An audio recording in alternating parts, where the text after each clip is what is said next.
مباريات تصفيات كأس العالم. هنرجع بقى تاني للدوريات والدوري المصري وجنون الدوري المصري وقرف الدوري المصري طبعا، واللي هقول لكم النتائج المواعيد مباريات الدوري المصري وتوقعاتي ليها للجولة السادسة. وإن شاء الله هقول لكم كل فريق هيعمل إيه في الأسبوع ده. ولو عجبكم الفيديو اعملوا لي لايك، ولو ما عجبكوش اعملوا لي لايك برضه.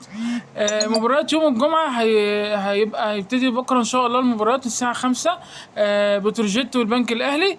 الماتش ده هيتلعب الساعة 5، واعتقد الماتش ده هيخلص بالتعادل 1-1.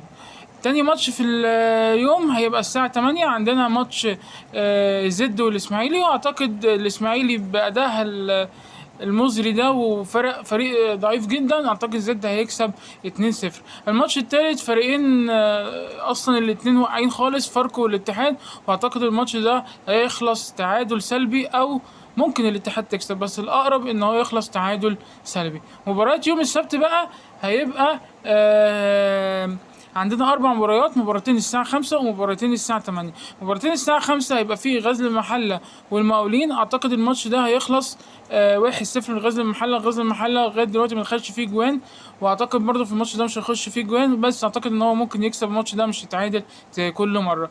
أما الماتش التاني حرس الحدود والجونة، أعتقد الماتش هيخلص لا تعادل سلبي لا تعادل 1-1، لأن الفريقين متوسط مستواهم زي بعض.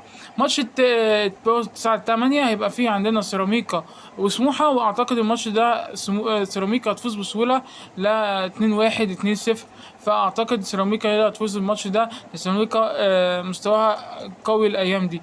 ماتش القمة بقى الاسبوع ده هيبقى الزمالك والمصري، اللي هما الاتنين احسن فرقتين في الدوري حاليا. الفرقتين من اقوى فرقتين في الدوري، يعني هما الاحسن في كل حاجة. بس انا اعتقد الماتش ده ان الزمالك هينهار والمصري هيكسب 3-1. اما بقى مباريات يوم السبت عندنا هيبقى 3 مباريات، ماتش الساعة 5 وماتشين الساعة 8. ماتش الساعة 5 هيبقى طلائع الجيش ومودرن سبورت، اعتقد مودرن سبورت مستواها برضه هيبقى زي ما هي قوية، واعتقد مودرن سبورت هيفوز 2-0 على طلائع الجيش. ماتش بقى التاني اللي هيبقى الساعة 8 عندنا كهرباء الاسماعيلية ووادي دجلة، اعتقد الماتش ده هيخلص بالتعادل السلبي. الفرقتين مستواهم زي بعض من اضعف الفرق، فاعتقد الماتش هيخلص بالتعادل السلبي. الماتش التالت هيبقى الاهلي وانبي، وده بعد ما المدرب الاهلي اللي كانش اصلا مالوش دعوه بالكوره وما بيعرفش حاجه في الكوره، وهي عماد النحاس اول ماتش ليه، فاعتقد ان ولاعيبه الاهلي تبقى عاوزه ترجع تاني مستواها، فاعتقد الماتش ده هيخلص 3-0 للاهلي. دي كانت